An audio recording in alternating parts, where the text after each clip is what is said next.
What's up, people? In this video, I'm going to talk to you about my experience as a personal trainer. Despite the fact that I make all these health and fitness videos, I am not a personal trainer. I mean, I am certified, or I was certified as a personal trainer. I do not work as a trainer now. I don't like coach people or train people beyond like any like odd tips that I give in my videos, in any videos that I've just made, you know, reaction videos or whatever, critiquing other people's opinions or methodologies or whatever. However, I will give you my experience.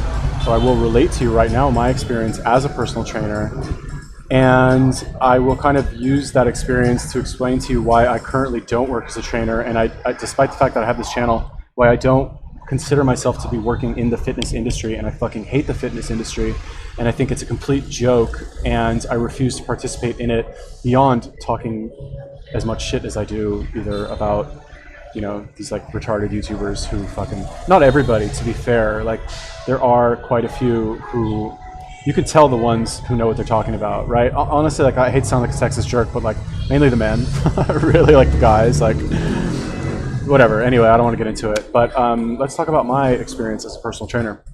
So back in the day, when I was 20, I was working out in gyms a lot, and I was in college. I was going to school, and I was like, well, you know, I was trying to figure out like what I want to do with myself. Seems to be a trend in my life. I was like, okay, I'll get certified as a trainer, right? So back then, as probably there are now, NASM, National Association of Sports Medicine, that was kind of like the best certification to have. But back then there were a lot more, and the one that I got certified through, which was also very good, was ISSA, International Sports Science Association, maybe? I don't really know.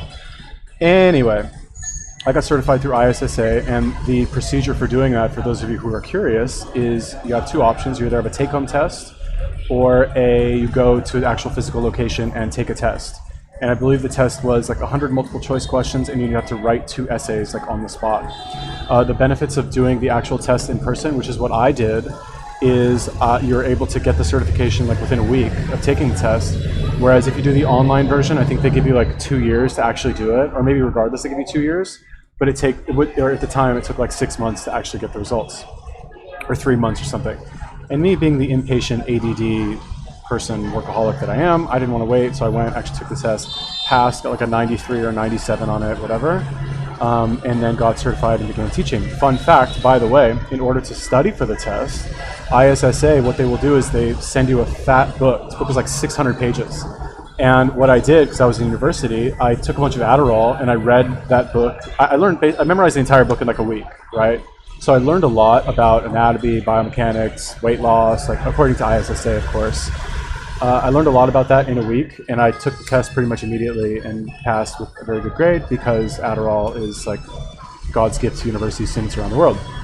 Also, I learned the material so well that the gym that I was working at after I got certified, I would take the test there for trainers and pass the test for them as well. Just because I knew the material so well, and it was so fresh in my mind from having recently, you know, stayed up for like 5 days in a row memorizing everything on Adderall. Okay, so after I got certified, I had a couple jobs as a personal trainer. The first one that I went to go work at was a place called Lanza Fitness in LA. I don't know if it's still there. But anyway, Lanza Fitness was run by this guy who was like one of these like small independent training facilities where like it's not an actual gym that you go to whenever you want. It's more like it's a gym that you only go to work out with your trainer. It's one of those like small studios. I fucking hated it. The guy, Mr. Lanza or whatever, like Mr. Lanza, if you're out there, like you probably don't remember who I am, but like I hated working for you. It was boring as fuck. Like it's like, what am I doing here? This is terrible. Pay about $25 an hour. But what I first noticed there is that like the people who actually pay for a trainer, basically people who pay for a trainer really is what it comes down to. They don't actually want to get fit, really. They don't actually want to, most of them.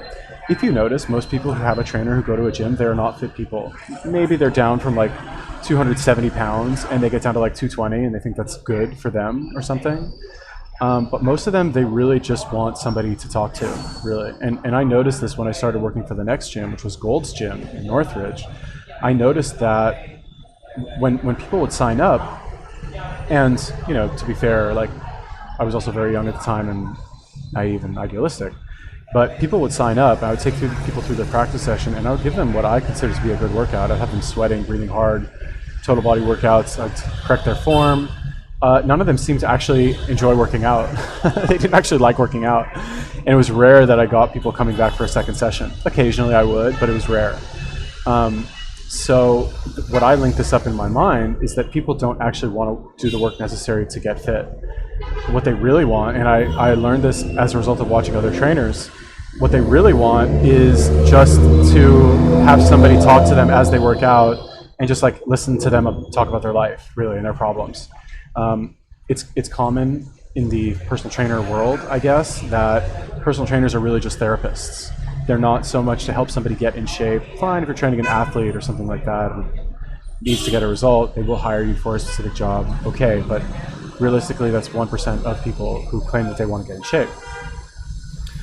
So I realized this when I would watch other trainers, and the trainer would be casually like looking at their clipboard, blah, blah, blah, like maybe counting reps, maybe not.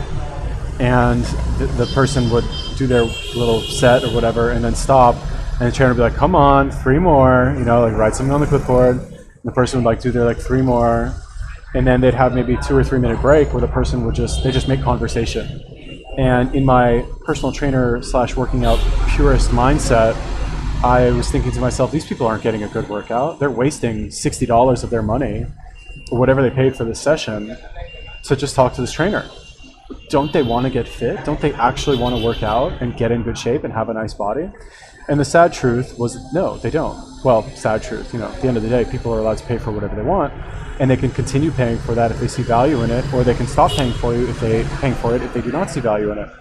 That's everybody's right as a human being, and more specifically as a United States citizen. So after that, I ended up quitting Gold's, or maybe I got fired, I'm not really sure. I don't know, whatever. Anyway, I quit and I went to go work for Powerhouse. Oh, I know what it was.